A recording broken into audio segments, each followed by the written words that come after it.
to Negotiating Ideas, a podcast about political thought on democracy, pluralism, and peace. My name is Omar Sadr.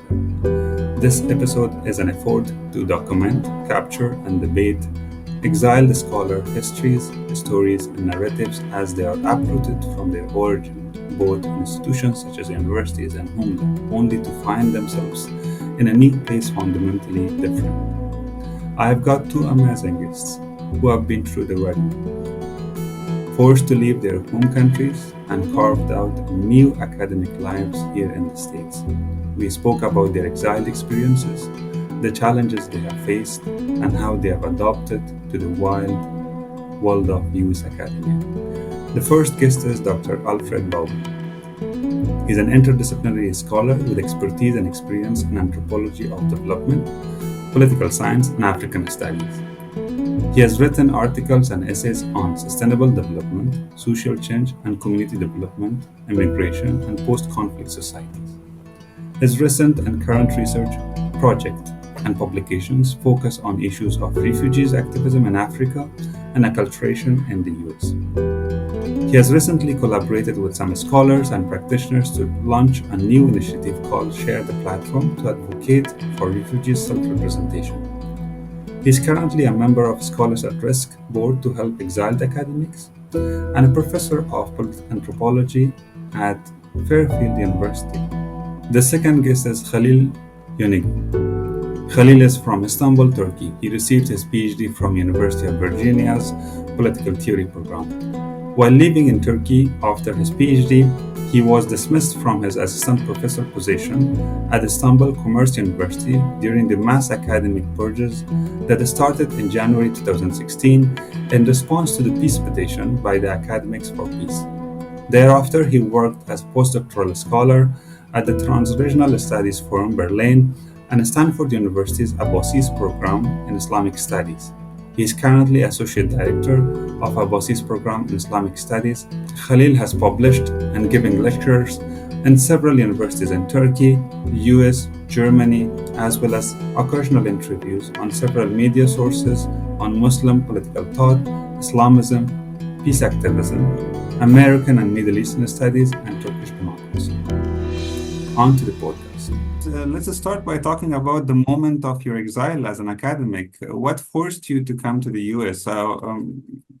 Overall, we understand it's either conflict or authoritarian regimes, which forces not only scholars, but many other segments of the society also to leave their country. But for scholars, of course, it's a difficult moment. They are professionals, they are intellectuals, they have that exercise with writing, with mentality, with ideas. Let me begin with Alfred. Why don't you go first and tell the audience what made you to leave the country in Africa, Ivory Coast, and come to the United States? Okay. Thank you, Umar, for this opportunity. I would say that, as you said in the question, generally is based on the conflict that started in my country. So it has been a long conflict starting in 2002 and then morphed into a civil war in 2010. And this conflict, of course, stopped in 2011. But like any kind of civil wars, at some point, some of the intellectuals are targeted for different reasons. Especially in my case, it will be a combination of, ethnicity, religious, all those things together. And because one of the, people were contesting, were fighting was himself, the former president was himself, or claimed to be part of the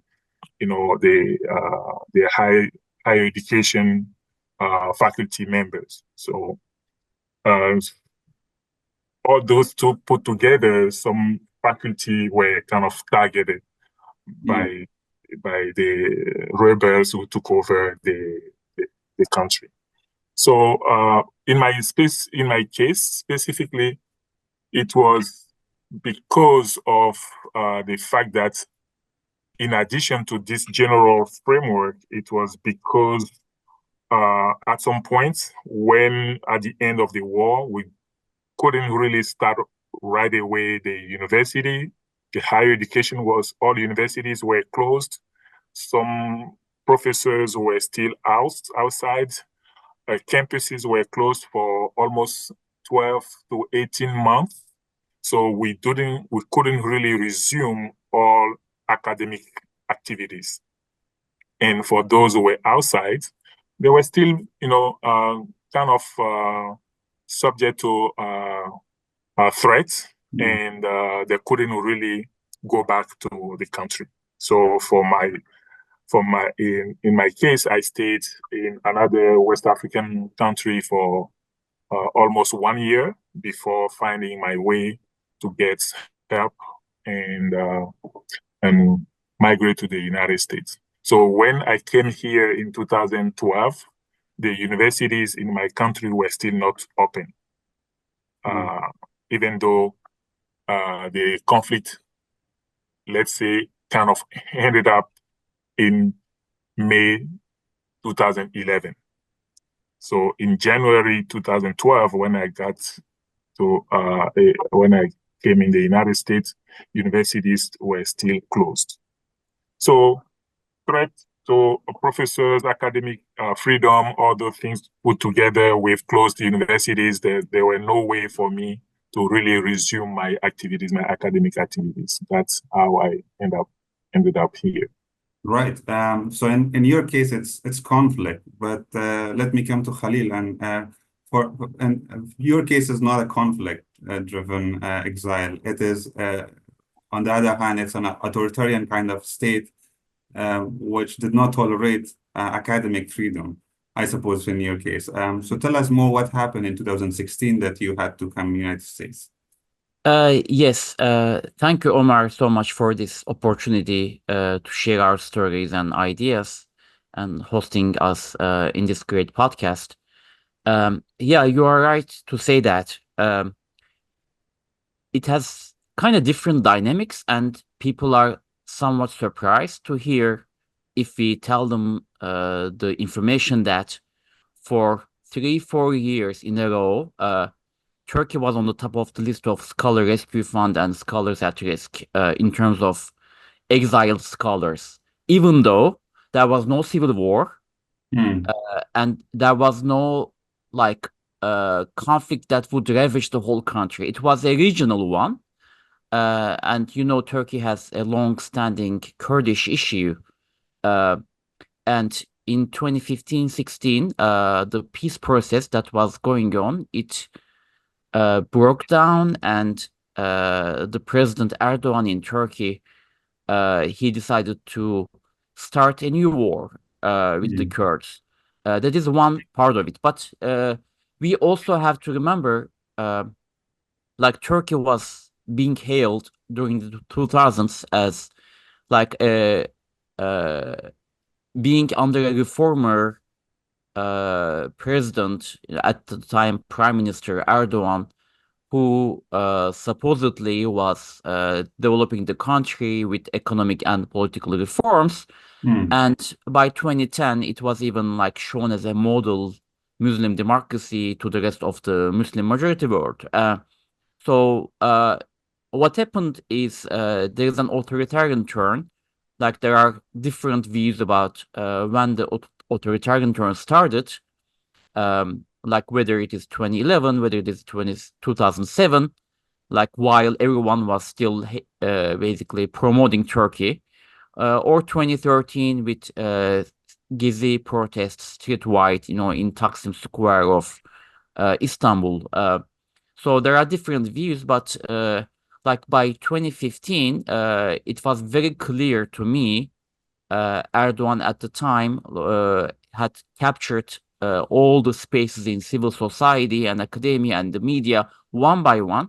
And his next target would be academia. I knew that because there was a new, so to say, non-loyalist dissenting academia in Turkey at the time, with the new generation of scholars like me, many of whom like went to overseas to do the PhDs, and who had a different view of history, culture, society, in terms of especially like Armenian genocide, the Kurdish issue, etc. So we had a revisionist perception, and our perspectives were way too dangerous. And I knew that Erdogan would either try to subdue us or basically dismiss us, get rid of us. And uh, like that conflict presented a double opportunity for Erdogan. On the one hand, he would like use a heavy-handed tactic to repress the Kurdish movement, and with that, of course, authoritarianism would be justified. It would serve as a pretext. And second, um, he would be able to get rid of any dissenting voice in the meantime. Like whoever is basically in the society would be dissenting, he would be able to get rid of that. And this is exactly what happened. And also, like I should say, for instance, there is a widespread perception in the world, which Turkey actually has conveyed in 2016, and which is exactly serving the purposes of Turkey, which is the July 2015, 2016 coup attempt. So, like that happened in July, but I left the country in April 2016. So, Turkey is trying to portray that, like there was a coup that we had to get rid of, like the pushists who infiltrated the very, veins of Turkey. So we have to basically get rid of them. So just bear with us while we are trying to save our country from these pushists. But in fact of the matter, the fact of the matter is, it already started. The academic repression and Before that. dismissal purge had already started in February, after we issued a peace petition as a group of academics who are called Academics for Peace. And the whole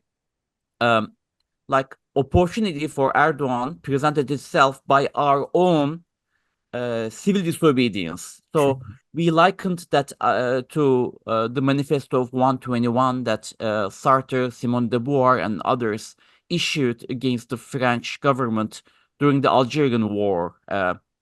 And like we actually did it to ourselves. So that could be like one way to put it, as a different dynamic, because like none of us had to basically be dismissed. We could as well continue with our positions. I could have been in Turkey if I did not sign that petition, and if I did not follow up to defend that petition. So, what happened to the entire group of academics who signed apart from you? Most of them are in exile now, or some of them returned back? Do you So have what any happened? networks Yeah, on- there were a few waves first. So in Turkey, there was already like a problem with the structure of the academic market, job market. So there are public university positions which are by default tenured in most cases, in almost all cases. Like ever since you are hired as a research assistant, you're in a tenure track position, and you are subject to civil service tenure system. On the other hand, there is the privately endowed university system, which is basically like when like it is subject to the labor law, so they can easily dismiss you. There's no like nothing like tenure. It is like 1 year contract every year. They can be renewed, or you can be dismissed. So what happened is like by that time also the private academia was already under Erdogan's control, and like through board of trustees and rectorships and other positions. So they got in line to gain favor of Erdogan, and they started dismissing us. I was at a privately endowed university, so I was among the very first wave. That was the first wave. Then the second wave was like the public universities investigation process, disciplinary processes. They were going on, but the real opportunity, as I said, presented itself by the pretext of the July 2016 July 15, 2016 coup attempt. which is actually a coup attempt by Erdogan eventually, because there was like coup attempt as a pretext, but the real coup happened by Erdogan's monopolization of power as what he calls as a necessary response to the coup attempt. And we all know about these, like false flag operations, like all around the world in our histories, as you know. So after the coup attempt came the real big wave. Erdogan was able to dismiss just by executive decree, and they were generally issued in midnight. So at some point, one day, there's a new that a new executive decree is because there was state of emergency, and state of emergency decree was issued at like 11:55 p.m. And then like everyone goes to their computers and checks the link for that, and they see there is an Excel file which is uploaded as an image PDF file, so you can't really search it. And you just have to go through all of it to find your name. And if you have your name, then that means you are dismissed from public service for life. Your social security is flagged. You can't find even like a private position. And you have like 12 hours or so to leave the country. Otherwise, your also passport is revoked. So you are basically what Erdogan attack dogs in the media would say. You are facing a civil death, is what they literally called. Like the pro-Erdogan people literally called that. And actually, I was also like the personally targeted by the very person who used that term to label this whole process. Like an attack dog who is controlled by the like intelligence service, as we know, very well known, and he dedicated 2 pieces to me in his column in the newspaper. And like when I saw that, I found out I was the target of the regime, like personally. And Gotcha. I left in April, even before the coup attempt happened. And when the coup attempt happened, I did not go back to the country. And ever since I've been abroad now, it's been 8 years.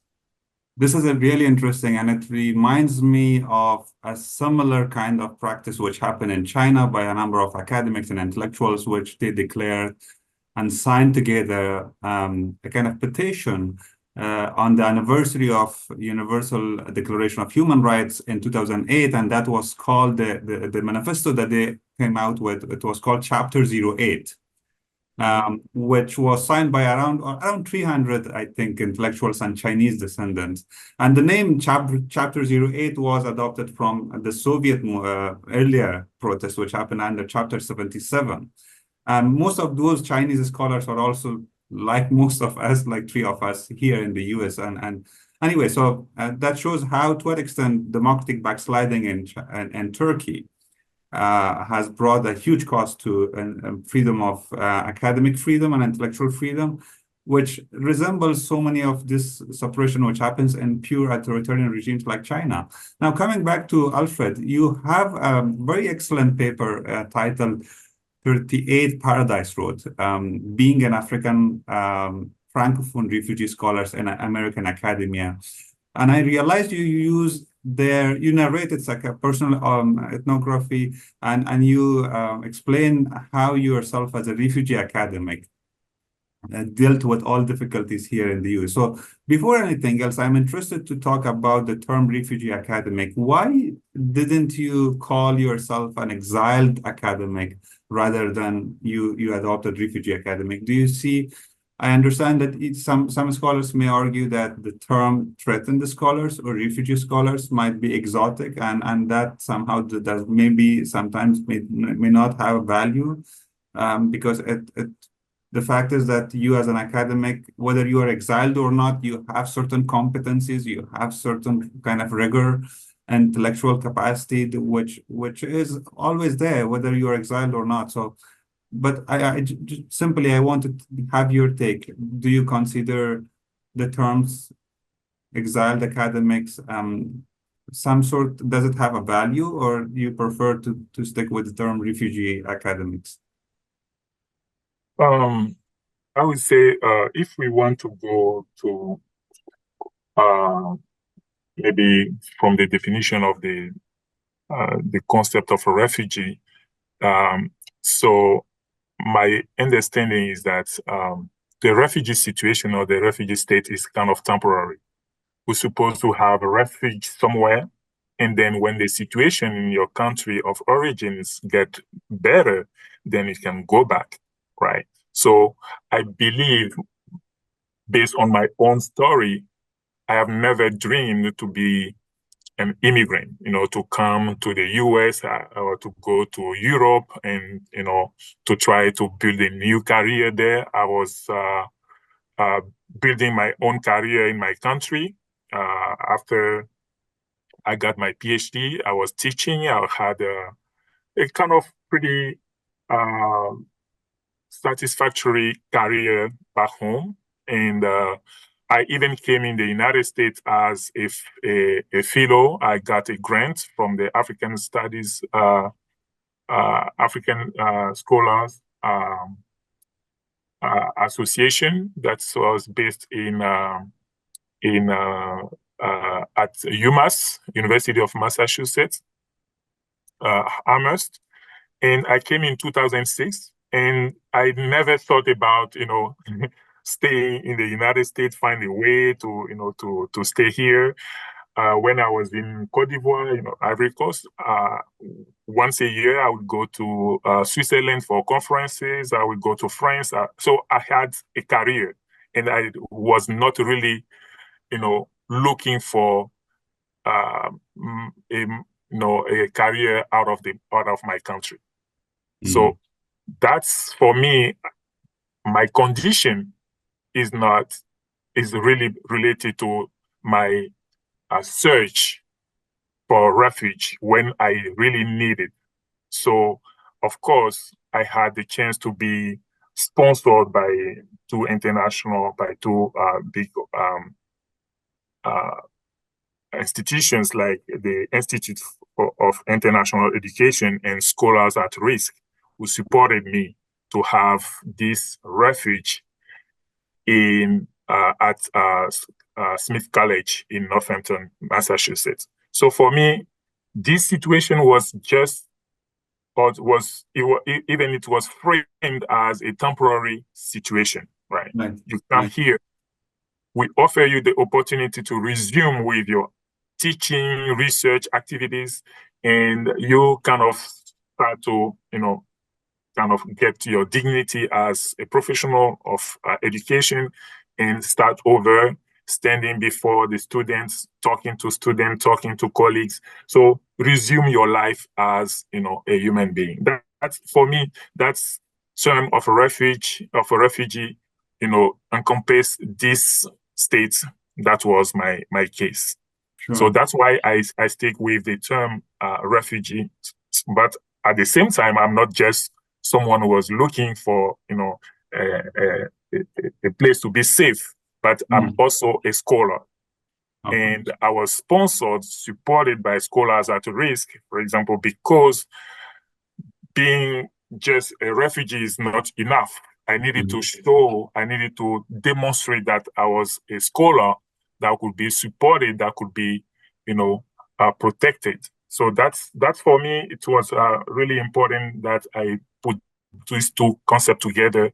That's why I titled my paper "Refugee Scholar" instead of exile. So, of course, down the road, you have different circumstances in the life that will change everything, that will go from temporary situation to a more permanent situation. So that was my case. Gotcha. How about you, Halil? What is your take on these concepts, exile scholar, threatened scholar? It has been long since 2016 that you have been in that status, but and in general, how do you consider the value of these concepts? Yeah, ever since we were dismissed from our positions in mass, so we have had a lot of experience with different world media who were trying to portray our stories, and we all had like very common problems that we all shared, which was like when we went to Europe or the US as exiles, uh, like we were represented as like not just exiled scholars, but also like scholars who were salvaged, who were saved from like the Oriental despot, from the hands of Oriental despot. And this is like a long-standing narrative. It's a cliche, like to say Yeah. everything Orientalist, but I don't want to fall into that cliche, but still, Yeah. there is very real sense of um, the idea of white savior complex there. Like there are these, like universities which are bastions of freedom in the West, and there are those Oriental despots, and they are like habitually, as their habit, Yeah. they are repressing their academics all the time, like intellectual freedom all the time, and we Mm. are here to help them, to save them from them. Yeah. So we of course resisted that because like one, the structures of academia that threaten freedom, academic freedom, is not just coming from like these typical Oriental despots, as they call it. Yeah. They are despots, of course. They are dictators, and they deserve to be basically resisted. Yes. And we all want allies and people in solidarity with us. And what we call is like not saving somebody from somewhere, but basically being in solidarity. This is a worldwide Mm. uh, need for solidarity among the world academia. And as we saw in the US academia, like how fragile freedom, academic freedom is, like given the last 6, 7 months, you could see that. That like it was not taken for granted over here either. Yes. That is one thing. So like we try to like tell them, no, you're not saving us. We are not, like endangered scholar, Mm. because there's also like a term that one institution uses like that. But scholar rescue fund, like even the term rescue, Yeah. um, yeah, like they all don't sit well with us, right? Like none of us actually liked it very much. As far as Mm. I know, like I did not find a person who would say, "Oh, like that's a very correct, that's a very good term to put it." Right. We were never happy with that. Mm. So, like they need to come up with something else, and also they need to see us not as like people to be saved, but as people who are defending academic freedom, and who are at the front of basically that line of defense, as opposed to uh, people who are to be rescued. Because like when our positions fell, you could see now they are here, over here. So we were basically trying to defend, like you in Afghanistan, uh, in different countries of Africa, in different countries of like India, China, etc. We were actually at the front line of this defense. Okay. And Right. once they got us, once our lines of defense fell, now Mm. like they are here. Now you Mm. could see that. And Mm. also like the big problem is structural, not just like a temporary political one, because as you could see, the very structure of academia here in the US with donor structure, uh, like they say, okay, academia like is immune from uh, like the government's temporary caprices and whimsical interventions. They could be That could be true to a certain extent, even though that is also like now disputed. But the Mm. real problem here is with the donor structure in this country. Mm. Like whoever donates money, whether it is like Qatar, or it is UAE, or it is like China, or like Turkey, or like some insidious country on the other side, it doesn't matter. Like whatever state it is, or like whatever lobby it is, Mm. like they have ability to shape the decisions of these universities, which is That's very right. obvious, and which is also like a big threat out there. And Mm. also the precarious situation of academia. Like academia now, it doesn't make money, so it doesn't put the balances in order, balance of sheets in order. So that means they are in desperate need of money, and if somebody is offering them money, whether it is a foreign country or a local interest group, then they are welcoming that, and they don't have any mechanism to prevent that. So that is the problem. And the way I actually put academia, or like our status as exile academics, is very much in Saidian terms. Like I was checking that to remember the exact phrase when we were talking. So Edward Said actually, says about nomadic, like exile is never the state of being satisfied, placid, or secure.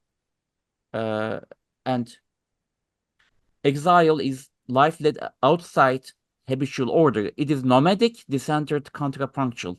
But no sooner does one get accustomed to it than its unsettling force erupts anew. I think, this describes our experience very well. And at some point, we all feel that, like the nomadic existence of an academic is very important for disruption. The perspective that we gained from our experience. Like we realized that in Germany and France, when we were there, we were at times the most radical liberatory, like emancipatory academics, like there, because they were trying to stop us, they restrain us, like our allies in those countries when we were there. So we found ourselves much more radical than them, like in terms of our demand for freedom. Right. And when we say, like when we said exactly the same things that I said to you a moment ago about the front line of defense. So that is actually, like in a certain way, an advantage, even though, like I would say, the whole process cost my productive scholarship, like those 7-8 years now, and at the end I had to exit the professorial position in favor of an administrative position. And I'm no longer like a pure academic, but I'm like more like administrator than academic. So like even then, like the perspective that I gained from this experience is tremendously helpful and valuable for me. We will come to that phase of your experience, but this is really interesting. And borrowing, probably you borrowed some ideas from Said, but borrowing some ideas, if I may, from the feminist scholarship. We also have a term called the feminist savior, white scholars, you may say, that, for example, in case of Afghanistan, such kind of feminist savior perspective led to the invasion in 2001, when President Bush justified the entire invasion in the pretext of saving the woman from the savages. And of course, what happened with the women rights, human rights, we know all in case of Afghanistan. But this point is something that you also, Alfred, you touch upon in your essay, where you argue about how there should be a kind of certain form of balance between human compassion on one hand, when you are received in the Western institutions and considered as a refugee scholar, as you put it. So certain form of human compassion is shown to that, but at the same time, you talk about certain form of institutional and academic support. From your perspective, how can we and how should we balance between such an exotic understanding of an exiled scholar, which is always considered, and as Khalil was mentioning, we have saved them, and they are coming from these kind of very authoritarian states, which of course they are authoritarian, but the fact that, quote unquote, these terms threaten the scholar become your only identity. So how should we balance between that, receiving that human passion or compassion, but on the one hand, on the other hand, that institutional support which is required for these scholars, given your experience?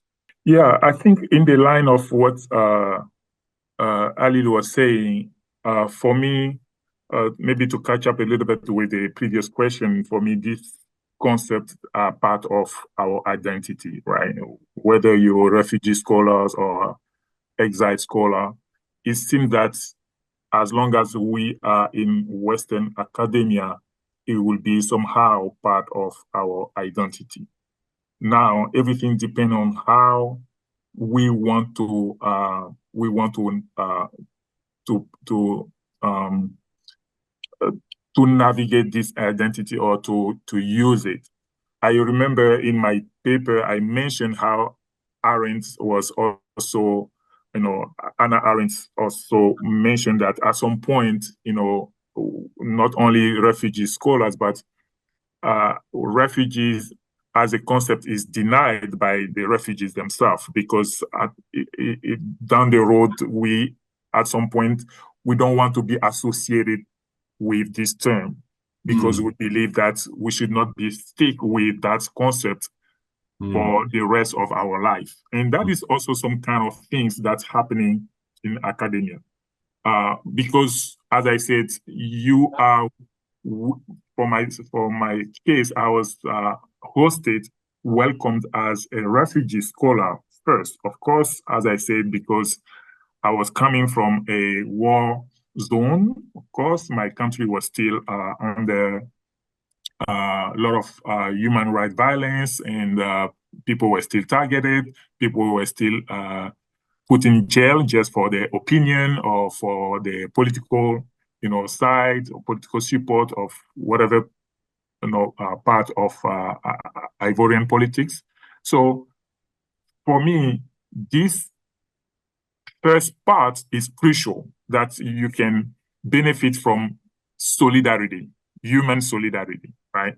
People were welcoming us, hosting us, were of course saving us from, in my case again, from a war zone. And when I say that, it's not only me as the main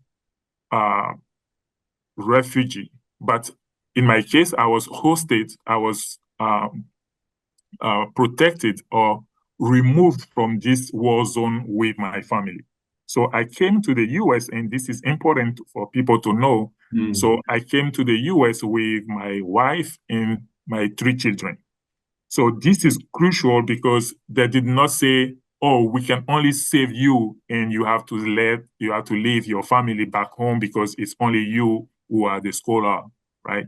And so this is important, that this part is giving the chance to this person to resume or to get is kind of to find a more safe place. So for me, this should be limited in the time, right? That's for me how the balance that you're mentioning is important.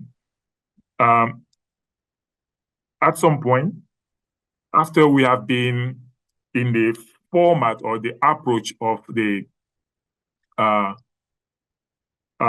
lifeboat, right?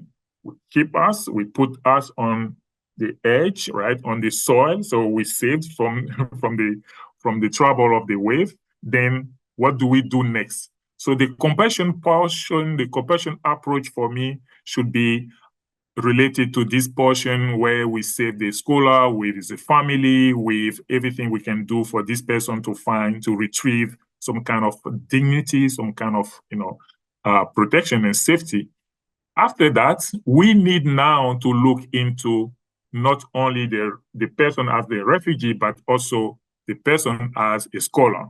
What kind of knowledge, what kind of qualification this person has, and that's where we should be bringing more support. So turning this compassion into something which is more valuable for this person, so this person will thrive.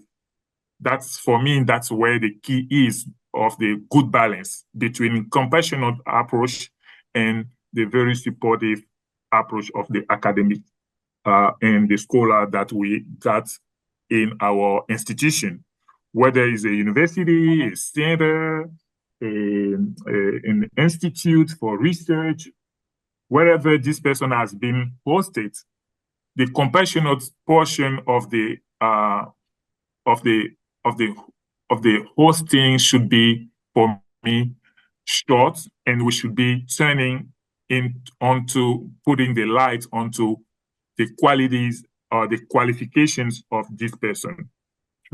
Sure. That's for me. That is where we need to have a good balance. So we won't put all 90% of the kind of support only to the compassionate. That will give me people will give you, of course, in terms of solidarity, they will give you food, they will give you clothes, they will give you, of course, they will smile to you, they will give you some very, nice words, to to comfort you. Okay, all these things are humans, that's normal, that's good.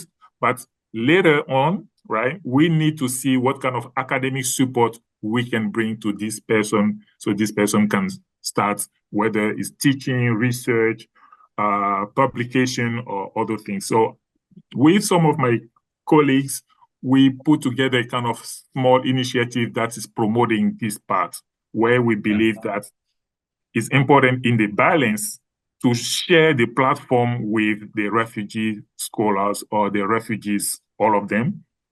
If we give them the opportunity to show what kind of talents, what kind of knowledge, what kind of qualification they have, maybe we will reduce the compassionate approach and give them more chance for leverage of what they can, contribute to, what they can show, Sure.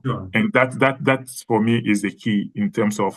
But of course, all those institutions and the leaders, whether it's the president of universities, provost, all of them are doing what is really based on the willingness to help. I'm not blaming the thing, but I'm just saying at some point we need all together refugee scholars with those who are hosting us. We need to have this conversation that at some point we need to change the narrative. We need to change the approach. Sure. And put more weight on academic support than the compassionate approach. Okay. So, and coming to the academic support dimension, Khalil,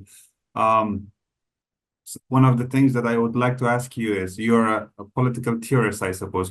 You're doing comparative political theory, which is something I love, and I also do political theory. But since you're coming from a Turkish background and you're doing comparative political theory with an Islamic dimension of it, to what extent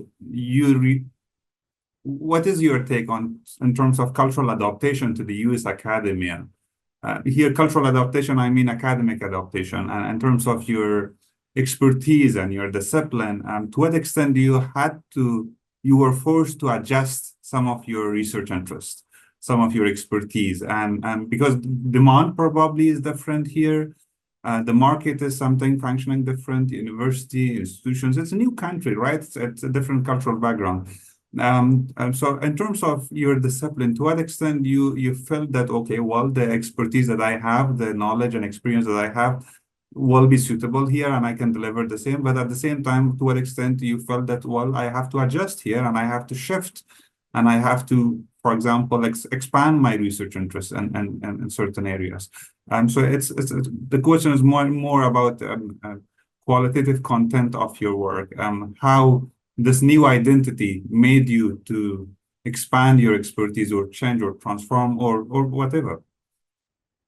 Yeah, thank you so much for the great question. Like Alfred's point, last year we were all like at the Scholar at Risk workshop in UC Irvine, and Alfred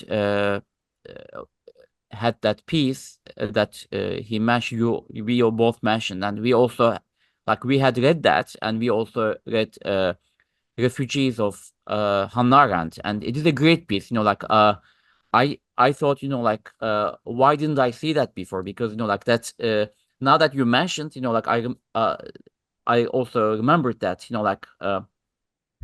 let me first just, introduce one sentence from that. And then, we could continue. By outlawing, she says, of the Jewish people in Europe has been followed closely by the outlawing of most European nations. The refugees driven from country to country represent the vanguard of their peoples, if they keep their identity. For the first time, Jewish history is not separate, but tied up with that of the all nations. The Committee of European Peoples went to pieces when and because it allowed its weakest member to be excluded and persecuted. So being the vanguard, basically, of the people, yeah. So this puts this experience in a whole different light. But um, tying this point to the question you asked, so I think I gained a new perspective, even though like I'm in a different position compared to many other colleagues, because I got my PhD from here. So I chose to go back to Turkey after PhD, thinking, like we would have more opportunity uh, to get involved with new generations, and then like basically be more active in that knowledge production in Turkey, which I found very valuable at the time. But that didn't pan out as I thought, I imagined.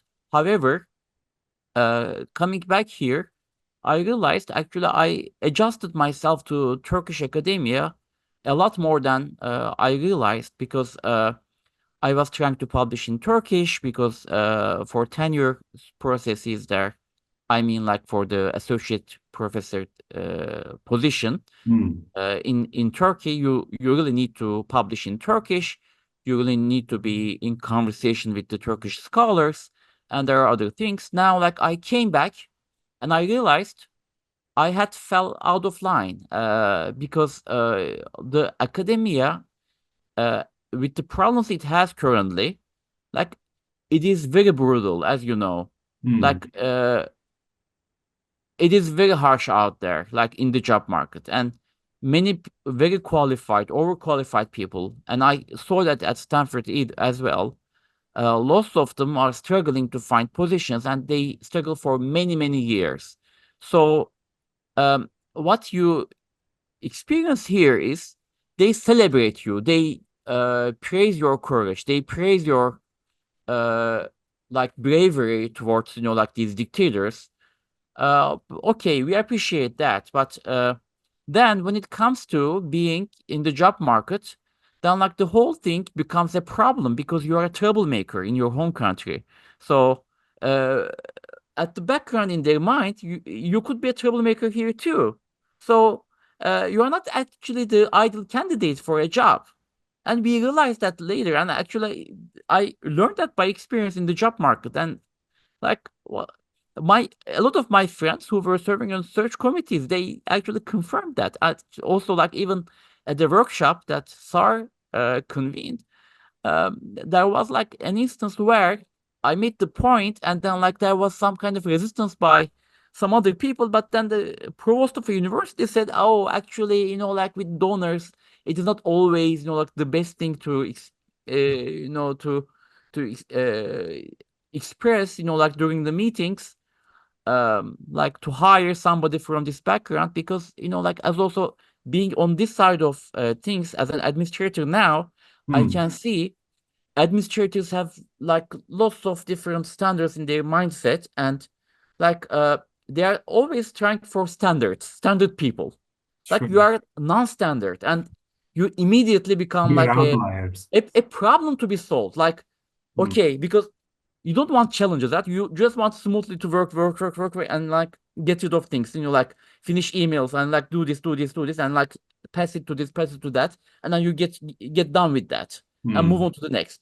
Then like an issue comes to you, and like sometimes emails come to me now asking for, like our support as an academic unit. Right now I'm on the other side of the things, and like I literally, go back to that other self of mine, and then like take that position, and then make this my number one priority. But I'm Mm. thinking, if I were not in that position, coming from that background, that would be, oh, okay, how do I solve this? Like, who do I ask? Like, it is a challenge, a big challenge.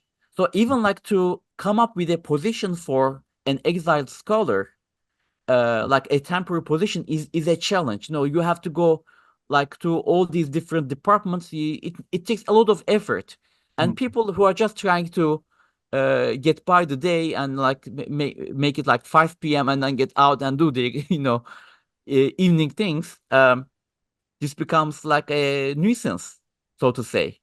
And I see that. So there's a structural problem here. So how can we make this people's priority? And we also understand that they need to mobilize other people. Like if somebody has an activist standpoint and wants to help these people, show their solidarity with these people, what they do is they have to mobilize people, other people. So they need to like get donations. And I understand where Scholar Rescue Funds, scholars are coming from, because they need to mobilize people, and for that they need to portray us as like the way they portray us, people to be rescued, people to be salvaged, people to like to the refugees that we need to help.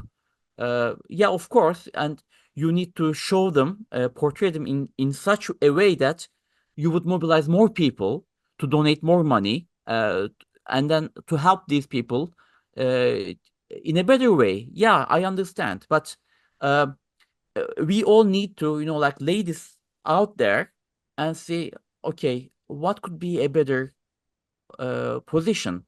Because like what happens with me is that I now like had to stop, going back to my own story about how I adjusted my uh, academic position.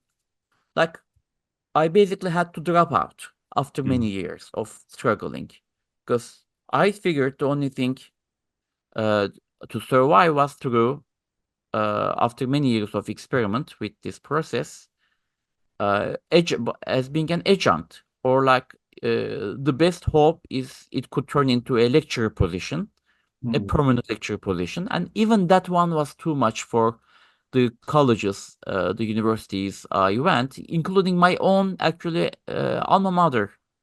I even could not find like a lecturer position there. So imagine that, like how other places would like get in line to help you. Like it is not very easy unless they really care. And when they care, they also have to put into that position, as we mentioned, to portray us in that light. And so that's a big challenge. And what happened with my academic like life afterwards, actually, as I mentioned, it cost my academic junior scholarship, because I came as a junior scholar. And the most productive period, the potentially most productive period of my academic life, my tenure track, like years, right? They were spent in exile. They were spent in struggle, because the struggle did not end after we were here. Like what happens with the civil war ravaged countries and the scholars coming from there. Okay, the fight is over, then just start a new life. Like Hannah Arendt had more or less that kind of position, because then like the war was over. You are now like in the US, then just continue to be productive there. But in Turkey, the struggle had been ongoing, and like after the war that Erdogan started in 2015-16 and included lots of massacres against the Kurds, like he went on now to occupy Syria. First he went to Afrin in 2018, then 2019 to Tel Abyad, Sarakani, and other cities of Syria, to basically ethnically cleanse these cities and place refugees there, other Syrian refugees there. Imagine like the insidious nature of this whole project, the demographic engineering. And they even like place Palestinian refugees from Syria to those places where Kurds used to live, and they were displaced. They were made refugees by Erdogan. So like you also go through with these processes and you experience that, and you have to like fight. And because like I called myself as an academic for peace, right? Like then you have to basically do what that calls for. And then like if there's a new war against Syrian Kurds, then you have to stand up against that one too. And that's what I did in 2018 and then 2019. I was being active over here But then, like, I found out, my activist streak took a better hold of me than my academic part, and I became like more activist than an academic, and also like I had to go through the trauma of what had been through, like that makes you like all depressed, like this whole process going on, and you thought, like, okay, your fight is over, maybe like in a certain way, your fight on the ground is over. But now, like on the social media, on like also worldwide scene, you continue to talk about this. And like it is a never-ending nightmare. It is going on and it's still going on now. Imagine that. It did not end. So you have to adjust to that. And some people are able to compartmentalize and do like their academic work on the side, but that's not me. So I would say this whole process basically cost my junior scholarship. Got you. That's on a very pessimistic note. I'm ending, this question. Sorry. It is painful for an academic, but to leave the profession that he loves and or she has been trained in entire life. But Alfred, you also, I think, engage with the same issue in your paper. You talk how as a new refugee academic here in the US, you had to teach multiple other courses which were not your expertise, or which is you're an anthropologist. Yeah. That you look at it as an opportunity also, but also as a kind of exercise to adjust yourself. To what extent your experience is similar or different from Khalil in terms of cultural adaptation in US academia or academic adaptation? And your position now is an academic, but tell us more about this transition since 2012. It's more than a decade that you have. Okay, thank you. First of all, I wanted to maybe go off a little bit on what Ali was saying about how institutions could be kind of at some point reserved when it comes to offer us some stable and more permanent situations. And even though they will be more supportive when it comes to humanitarian approach or compassionate approach, as we said at the beginning. So I had myself a different experience, and of course this is different from many of us that I have met in different conferences or different settings. For me, I got this support. I believe my advocacy for less compassionate approach and more academic support is coming from my personal experience that I got when I was hosted at Smith College, this institution that hosted me. This institution went way beyond the compassionate approach by offering me a very academic support to build my new kind of academic profile, right? They did not stick with, oh, Alfred is nice, he needs help. They did not stick to that. They went beyond that, because that's why in my paper, I'm talking about Francophone, being Francophone. So even the language transition, I got support from my institution, because first of all, I was hosted in the French department, even though I didn't get a degree in French studies. I'm an anthropologist by training, by my scholarship, and this department accepted to host me, right, to offer me some courses that were related to French, but also social dynamics in Francophone Africa. So that was a way to make my transition smooth into American academia. And while I was doing that, this institution was also giving me the opportunity to learn and to improve my English. So, for example, my institution, again, paid some English courses, intensive English courses, for me to improve my English. So for me, that was a great, support from this institution. They could have just said, oh, you have a course, you have something to teach. That's it, we stop here. But they did more than that. They gave me this opportunity. And beyond that, they started with something like co-teaching. So I moved from my English, from my French classes to something where I was in the classroom with a native English speaker.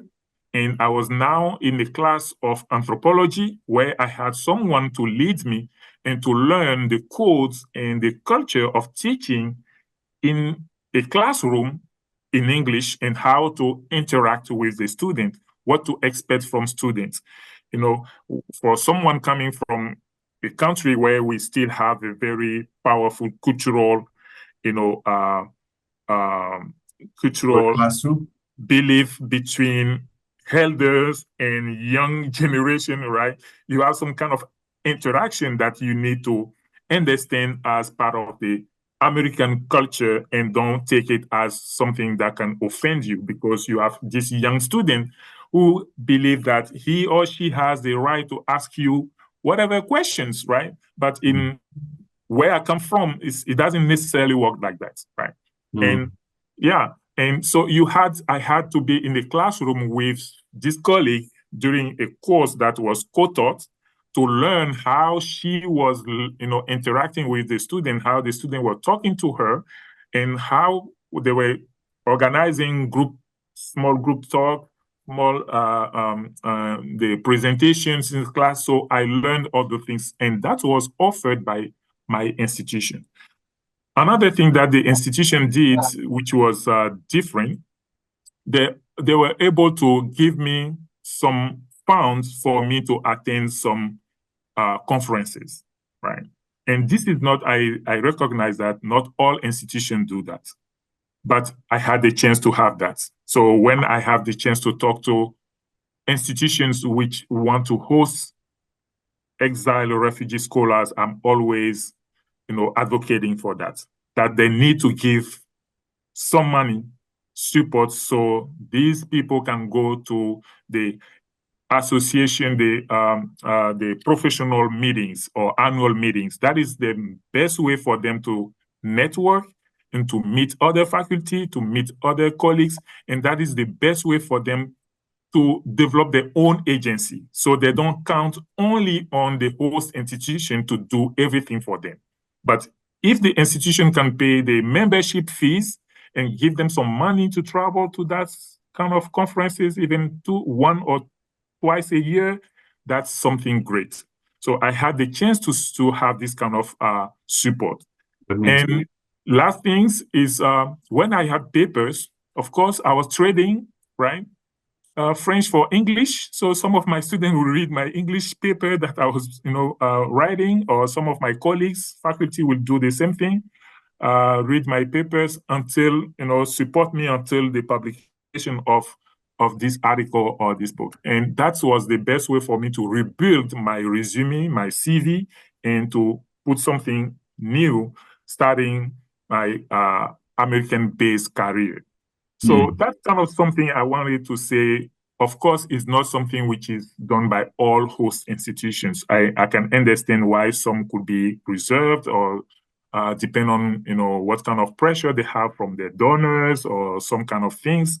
I understand that. But again, that's why I'm advocating for less compassionate approach and more academic support. So to come back to this experience of me teaching in different institutions and teaching different courses, that's part of the difficulties that we have as refugee scholars when we got to our new host institutions. I got one course and I had the chance, for me, I call it a chance, and that is when I turned what was first presented as difficulties into opportunities. Gotcha. Because I came with one course, but I had the chance that Smith College is part of a consortium called 5 colleges. So you have 5 colleges around. So I had the chance to be hosted, and my institution, my host institution is Smith College, but Smith College was also telling the 4 other universities that we have someone here who has some expertise in this. in African studies, in anthropology, in politics, based on my writings. And you can hire him for some adjunct positions or for some kind of courses that you want to offer him. So that is how I had the chance to teach in the 4 other universities that was part of the 5 colleges. I even went beyond. So afterwards, I would say at the beginning, it was hard for me to teach for someone who come from my country with a position, which was a tenure track position. Now I was adjunct in, different institutions, and sometimes you can read it in my paper. I have to go from one course at 10:30 and the next course is at 11 between 2 campuses. So I have to rush to go to the other course, other campus, and I have to go from one course in French to another course in English. So at the same time, but after 2-3 years doing that, I realized that this was not too bad for me, because obviously I was learning 5 American institutions functioning, how things were operating at Smith College, which is a private institution, were totally different from UMass, which is a public university. So I had the chance to learn. Of course, it was difficult, but again, I turned this into opportunity for me to learn when I'm in a private institution and when I'm in a public university. And that was what helped me, for my, if I can say, my integration or my cultural adjustment to U.S. academy, because I was able to see what was expected from me when I'm in a private institution, small institution. And for me, Smith College is a university of women, right? So for an African, coming from Africa and teaching in an institution with only girls, right, which are maybe some of them were younger than my oldest, right, that I have to deal with them. And they're also demanding, because they have access to the same resources like the professor. So I'm not the kind of, professor who knows everything that I had when I was back home. But here, the academy is more open. Students have resources. They have the readings before class. So the class is about conversation, is about argument against argument, and some students are allowed not to agree with your point of view, even if you are the professor. So you have to learn all those things, and you have to adjust to that. So that's what really I did, and that is how I turned something that was supposed to be hard for me into something which was opportunity. And I believe if I have my permanent position today at Fairfield University, is because Smith College was able to prepare me very well, so I could really be competitive on the job market. That's how my experience is different. Got you. Thank you so much for that. And coming back to you, Halil, you spoke about the cost of this transition in terms of your academic professional career. But now tell us to what extent identity markers, for example, you being from a different religion, a male scholar or non-white, also had been influential in this transition. Did you feel it or not, some of these markers?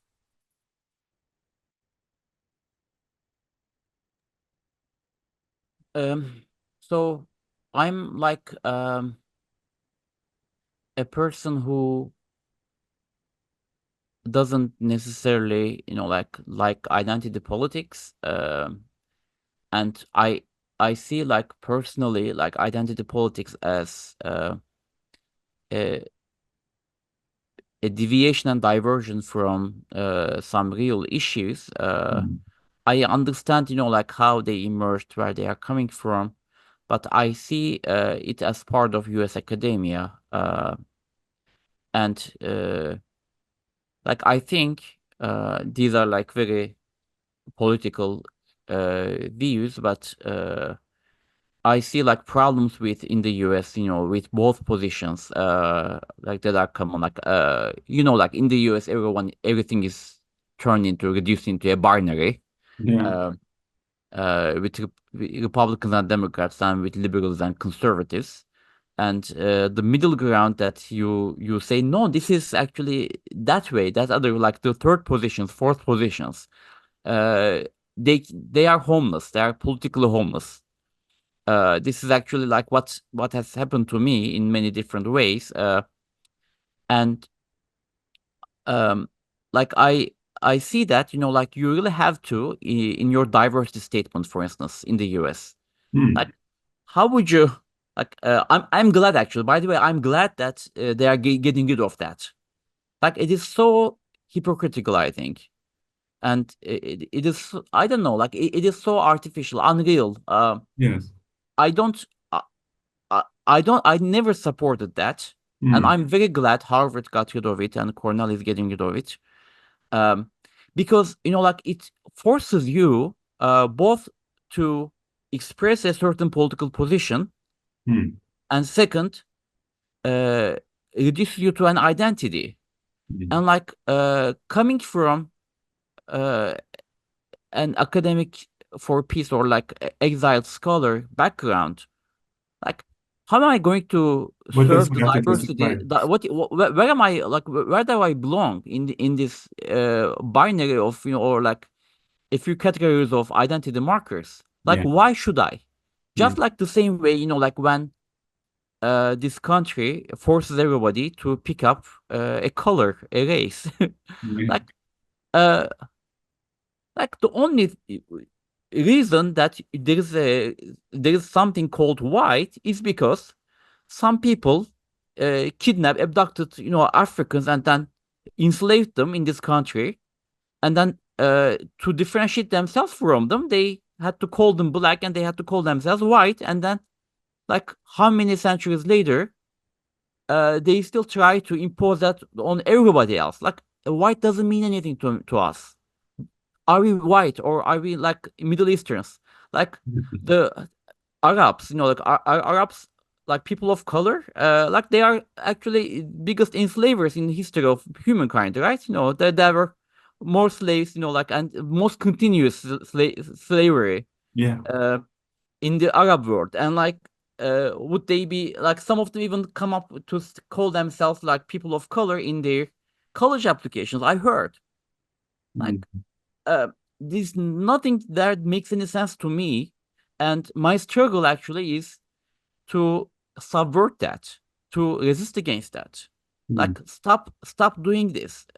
Like, you, yeah, you cannot reduce us into these categories, is what I want to say. But I knew, of course, you know, like I had to pay lip service to whatever they wanted from me, and this is also hypocritical that way because people need jobs, and they're asked to show themselves belonging to certain identities. And like, to be honest, you know, if you think about my own background, you know, when I'm applying for university positions, I'm not a woman, I'm not a person of color. uh like let's say if I were an Armenian from Turkey, like, you are a genocide survivor, right? And then on the other hand, you are a white male in these people's mind, and then they are asking you how to treat people of color. So some Arab people in in Sudan, like for instance, who call themselves Arab, like they would say, "Oh, like I'm a person of color," and then you are this white person should not have priority over me. I should have priority over that person. Like, these things have to be repealed altogether in my mind. That's right. And since October the 7th, there has been a continuous debate on this issue of progressiveness of universities, that under this rubric of progressiveness, some of these identity issues has been developed and encouraged and pushed to the extreme Yeah. level. Yeah, I think it is doing more damage now, more harm than good now. Yeah. Alfred, if we move to a final topic, which is you mentioned about how Scholars at Risk, a Scholar Rescue Fund, your own initial institution, Smith College, has been very, very influential and effective in terms of uplifting you. But what other successful examples of such kind of scholars network can you mention, or if such kind of networks exist, that maybe next generation of scholars, exiled scholars could utilize. Do we have these, or do we have to create such kind of networks? Or if you see certain forms of gaps, what should be addressed by existing networks, existing institutions, what would be those? Okay, I don't know if I have the right answer, but so far what I've been doing, I believe that sharing my experiences of what I have done so far could be inspiring, not only to the new refugees, because unfortunately we still have ongoing crisis, and we're having refugees still coming in the U.S., in Europe, in other part of the world, and even in some of the in nearby countries which are bordering the places of conflict areas. Because sometimes when people talk about refugees, they think only about the western part, but we know that a lot of Ukrainian or a lot of Syrian are not necessarily all in the U.S. or Canada. They are, in the region. Refugees in Africa, a lot of them are still in some other African countries. So when they are there, what kind of support they can have. I guess maybe, of course, Scholar at Risk and the Scholar Rescue Fund have been proven some success, hosting, first of all, removing people from, difficult situations, offering them second chance to start over, so they can resume some of part of their life. Not everything is successful for all of these people that they have been helping, because some have been stuck in some situations that are not permanent, and which is different from where what kind of situation they had previously in their countries. But the point is that at some point, once we have been out of the lifeboat, is how we do the rest, and what could be our own agency to contribute to build the path toward our new situation. And I don't know if I can say I like, but I think Halil's examples is something that I've been talking about in the last couple of years, when I was talking to some of my fellow refugee scholars, whether it's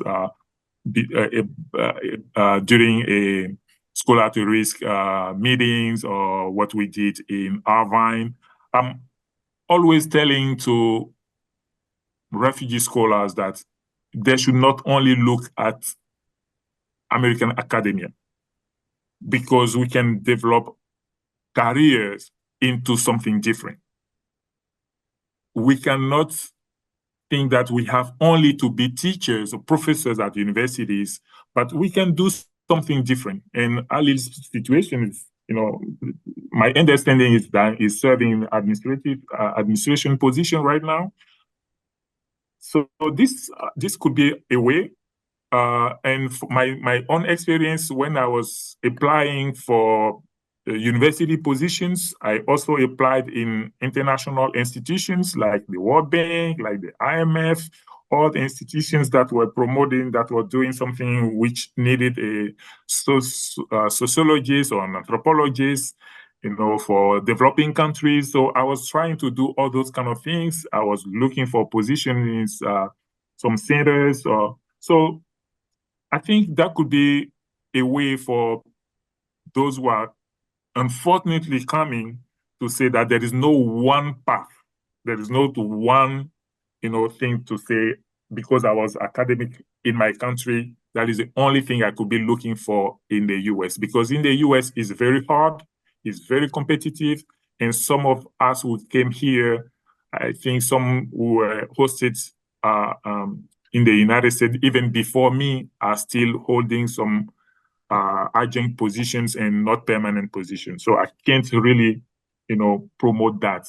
But I will be talking to other refugee scholars or exile scholars who say we need probably to create something where we can tell, and share our experiences and tell what could be done differently, but with maybe 70 to 80% of our own agency, right?